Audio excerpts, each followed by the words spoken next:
ট্রেনে করে ঘুরতে আমরা কম বেশি অনেকেই পছন্দ করি, কিন্তু এই রকম কিছু রেলপথ রয়েছে যেখানে জার্নি করতে গেলে আপনার গায়ে কাঁটা দেবে।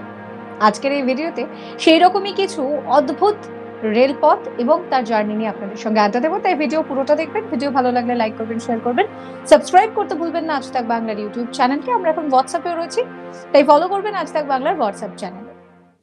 বিশ্বের সবচেয়ে লম্বা ট্রেন রুটের যাত্রাপথ দেখলে আপনি চমকে যাবেন, কারণ এই রুটে যাত্রা করতে গেলে আপনি রীতিমতন অধৈর্য হয়ে পড়বেন।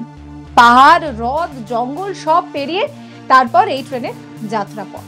মোট 8 বার টাইম জোন পরিবর্তন করতে হয় এই ট্রেনে যাওয়ার সময়, অর্থাৎ 8 বার আপনাকে ঘোরের সময়টা পাল্টাতে হবে, একটি টাইম জোন থেকে আরেকটি টাইম জোন। এক্ষেত্রে 9288 কিলোমিটার রাস্তা পাড়ি দিতে হচ্ছে। 7 দিন অর্থাৎ মোট 6 রাত ও 7টা দিন এই ট্রেনে কাটালে তবে গিয়ে আপনি গন্তব্যে পৌঁছতে পারবেন। এটি পৃথিবীর বিখ্যাত গন্তব্যস্থলগুলির মধ্যে একটি। এটিকে ট্রান্স সাইবেরিয়ান রেলওয়ে বলে ডাকা হয়। এটি চলে রাশিয়ার রাজধানী মস্কো থেকে কিন্তু এই ট্রেন চলাচল শুরু হয়। সাইবেরিয়ার এক প্রান্ত থেকে অপর প্রান্তে যায় এই ট্রেন। এই যাত্রাপথে পর্বতমালা, হ্রদ, পাইনের জঙ্গল সমস্ত কিছু আপনি দেখতে পারবেন, অর্থাৎ যাত্রাপথে যেতে যেতে আপনি বোর হবেন না, কারণ আপনার সঙ্গ দেবে অপরূপ প্রাকৃতিক সৌন্দর্য। এরপর আপনাদেরকে যে ট্রেন জার্নির কথা বলবো তা কিন্তু বিশ্বের সবচেয়ে ভয়ঙ্কর রেল লাইনের মধ্যে অন্যতম। থাইল্যান্ডের মাইকালং রেলওয়ে মার্কেট বাজার এলাকায় একেবারে মাঝখান দিয়ে রেলওয়ে চলে গিয়েছে, মানে রেল লাইনটা পুরো বাজারের মাঝখান দিয়ে চলে গিয়েছে। থাইল্যান্ডের অন্যতম বড় ও তাজা সি ফুড বাজার এটি। যখনই এই লাইনে ট্রেন আসার সময় হয় তখন বাজার লাইন থেকে কিছুটা পিছিয়ে যায়, আবার ট্রেন চলে এলে সেইখানে কিন্তু বাজার বসে যায়। এরপর ভারতের চেন্নাই রামেশ্বরম পবনম সেতু, যেটা 6776 ফুট দীর্ঘে, সমুদ্রের ওপরে তৈরি হয়েছে এই সেতু। ঘূর্ণিঝড় প্রবণ এলাকা, তার জন্য এখান দিয়ে যখন ট্রেন যায় তখন কিন্তু বেশ ঝুঁকিতে চলাচল করতে হয়, কারণ এখানে বেশ জোরে জোরে বাতাস বয়। এরপর আপনাদেরকে বর্মা রেলওয়ে, যা মৃত্যু ফাঁদ বলে পরিচিত, সেই সম্পর্কে বলবো। দ্বিতীয় বিশ্বযুদ্ধের সময় জাপানের সম্রাটরা এই রেলওয়ে তৈরি করেন। 2058 মাইল লম্বা এই রেলওয়ে তৈরি করতে গিয়ে প্রায় 1,10,000 মানুষের মৃত্যু হয়েছিল। এদের মধ্যে অনেক শ্রমিক জলে পড়ে গিয়েছিলেন। মারা যাওয়া বেশিরভাগ মানুষই ছিলেন বন্দী। এদের জোর করে এই রাস্তা তৈরির কাজে লাগানো হয়েছিল। এখনো এখান দিয়ে যাত্রা করার সময় শ্রমিকদের কঙ্কাল পড়ে থাকতে দেখা যায়। এরপর আপনাদেরকে বলি, ইকুয়েডরে রয়েছে দা নারিজ দেল দায়াবেলো রেলপথ। এই রেলপথও ভীষণ দুর্গম। তা তৈরি করা শুরু হয় 1899 সালে। রেলপথ তৈরি করতে গিয়ে বহু মানুষের মৃত্যু হয়। এর সর্বোচ্চ উচ্চতা 11,841 ফুট। ভয়ঙ্করতম রেলওয়ে পথের মধ্যে এটা কিন্তু অন্যতম। এই জায়গায় পাহাড়ের একটি অংশের আকৃতি মানুষের নাকের মতন। এর উপর দিয়েই ঘুরে ফিরে গিয়েছে এই ভয়ঙ্কর রেলপথ, তাই এটিকে শয়তানের নাক বা ডেভিল নোজ রেলওয়েও বলা হয়। এই রেলপথ মূলত তার জিগজ্যাগ এবং আঁকাবাঁকা রুটের জন্য বিখ্যাত। পাহাড় কেটে এই রেলপথ তৈরি করা হয়েছে বলে একে কিন্তু এই যে জার্নিটা সেটা আরো বেশি ভয়ঙ্কর লাগে। আন্দিজ পর্বতের উঁচু দেওয়াল রয়েছে একদিকে, আর অন্যদিকে রয়েছে সুগভীর খাদ।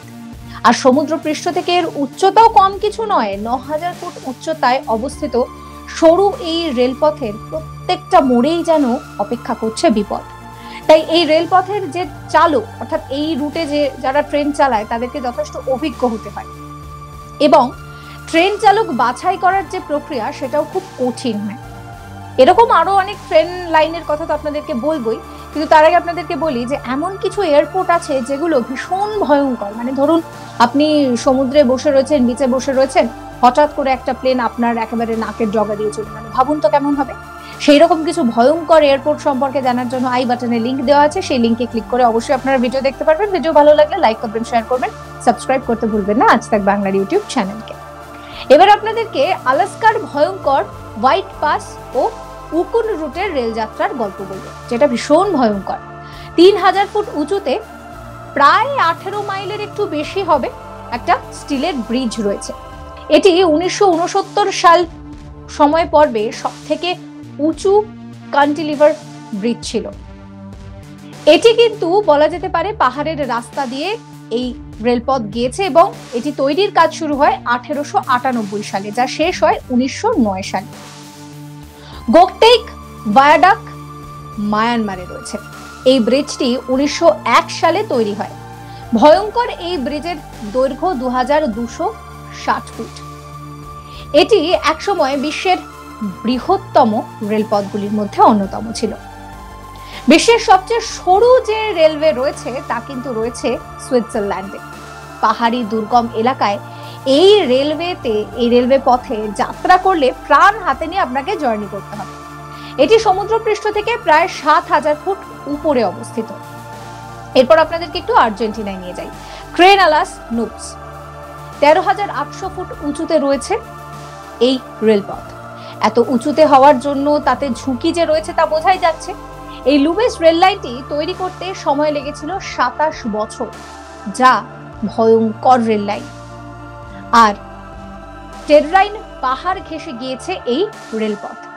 এই রাস্তাটি যেন দেখে আপনার মনে হবে যে মেঘের উপর দিয়ে আপনাকে নিয়ে যাচ্ছে। সুইজারল্যান্ডের আরো একটা রেলপথের কথা আপনাদেরকে বলি, ফুনিকুদার। একেবারে ফিতের মতন রেলপথ, যা ভীষণ দুর্গম। বিশ্বের দ্বিতীয় সবচেয়ে সরু রেলপথের তকমা পেয়েছে এটি। এই পথে রেল চললে আপনার মনে হবে যেন রোলার কোস্টার রাইডে চড়েছেন। কোরান্ডা রেল লাইনও কিন্তু যথেষ্ট ভয়ঙ্কর। এটি একটি বনের মধ্যে দিয়ে গিয়েছে। তার পাশে রয়েছে জর্জ ন্যাশনাল পার্ক, পাশে রয়েছে ঝর্ণা। মাঝে মাঝে ঝর্ণার জল এসে পড়ে ট্রেনের ভিতর। বিশ্বের সবচেয়ে দুর্গম রেলপথের মধ্যে অন্যতম অস্ট্রেলিয়ার এই রেলপথ। 1882 সালে খনির কাজের সুবিধার জন্য এটি নির্মাণ করা শুরু হয়েছিল। তবে জানেন, নির্মাণ কাজের সময় কিন্তু বহু মানুষের প্রাণ গিয়েছিল। এরপর পাহাড়ি দেশ নেপাল, সে ছোট হলেও সেখানে রেলপথ রয়েছে। দুর্গম এবং পাহাড়ি এলাকায় যাতায়াত করতে গেলে ভয় যে আপনার লাগবে তার বলার অপেক্ষা রাখে না। নেপালে মোট 37 মাইল রাস্তায় রেলপথ রয়েছে এবং দিনে 2টো করে ট্রিপ করা হয় সেখানে। পেরুর যে রেলপথ রয়েছে প্যারোকিরল, তার কথা না বললে কি করে হয়। এটিও তো বেশ ভয়ঙ্কর একটা রেলওয়ে পথ।